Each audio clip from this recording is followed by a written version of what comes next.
اهلا بيكم في حلقة جديدة من اسرار الذكاء الاصطناعي. فاكرين لما كنا بنقول الذكاء الاصطناعي مش هيقدر يعمل كل حاجة؟ الكلام ده كان زمان. نزل تحديث مهم جدا من شات جي بي تي اداله القدرة على معالجة الصور بطريقة مذهلة. التحديث الجديد بقى بيديله القدرة على تحويل اي صورة لاي ستايل. ترفع له اي صورة ليك، مش شرط الجودة تكون كويسة جدا، بجودة كاميرا، بجودة موبايل، ايا كان، هو بيقدر يحولها لك لستايلات كرتون. عندنا ستايلات الكرتون ستايلات كتير جدا، منها الموبتس زي اللي انتوا شايفينه على الشاشة دلوقتي، او الانمي الياباني اللي هو استوديو جيبلي اللي عمل انتشار واسع جدا الفترة اللي فاتت، او استوديوهات ديزني، او استوديوهات بيكسار، او اي ستايل كرتون انت عايزه. طب لو مش ستايلات كرتون، لو عايز ستايل لعبة، بمعنى انا بحب لعبة كول اوف ديوتي، فقلت له عايز صورتي بستايل كول اوف ديوتي وحط دبابة ورايا وحط طيارة هليكوبتر. عمل لي الصورة زي ما انا عايز بالظبط. قلت له طب اعمل صورتي بالقلم الرصاص، عمل لي صورتي بالقلم الرصاص. قلت له طب انا عايزها مرسومة بالزيت، عملها مرسومة بالزيت. الموضوع مش بس كده، كمان التعديلات الابداعية فيه بقت خرافية، مع اضافة بعض التأثيرات زي تأثير اسمه سايبر بانك.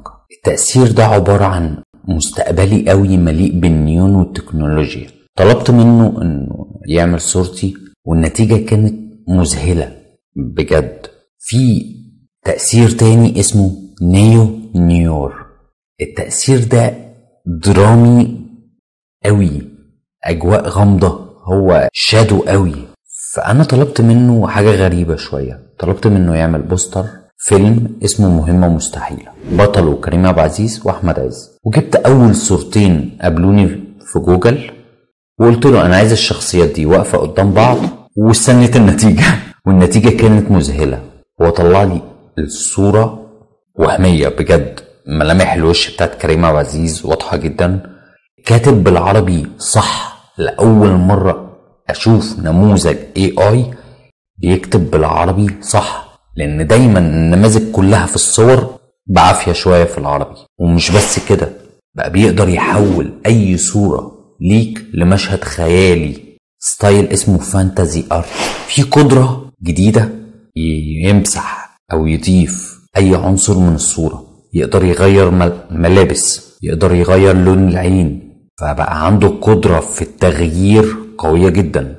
فانا هنا قلت اعمل تيست غريب شوية، اديته صورة موديل من فريبيك، صورة عادية جدا، وجبت صورة هدوم على الارض حتى متصورة من بعيد، وجبت صورة نظارة شمس، وقلت له انا عايز الموديل يبقى لابس النظارة الشمس ولابس الهدوم دي.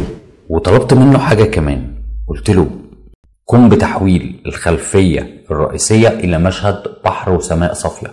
انا هسيب لكم برومبت اللي انا كتبته بالظبط على الشاشة. النتيجة انا توهمت منها بصراحة، ان هو اداني النتيجة زي ما انا طلبت بالظبط. النتيجة مذهلة، النتيجة فيها شادو في النضارة الأصلية، مش الأصلية بقى، النضارة الجديدة، عشان في شمس في المشهد فالنضارة ليها شادو. في دقة في التفاصيل رهيبة. بقى بيقدر يصمم، يعني لو قلت له يلا نصمم لوجو سوا هيصمم. أنا طلبت منه هنا إنه يعمل لوجو لشركة اسمها ريندر ستوديو، وهو بالفعل عمل تصميمات. يقدر يعمل بيزنس كارد، يقدر يعمل برشور، يقدر يعمل كل حاجة. التحديث ده مجرد بداية. تخيل معايا بعد سنة او 2 ممكن نلاقي شات جي بي تي بيعمل ايه؟ بيصمم جيمز كاملة، او بيخرج افلام في هوليود، او حتى بيبتكر عوالم رقمية احنا نفسنا مش متخيلينها. هل المستقبل ده هيبقى مجرد خيال علمي، ولا احنا فعلا داخلين على عصر جديد؟ الذكاء الاصطناعي بقى فيه هو اللي هيبقى الأداة الأساسية للإبداع. استعدوا لأن اللي جاي هيغير كل حاجة. قولوا لنا في التعليقات ايه اكتر حاجة متحمسين تشوفوها من شات جي بي تي في المستقبل، وتابعوني لو مهتمين بأي جديد في عالم الذكاء الاصطناعي. معاكم أحمد ناصر.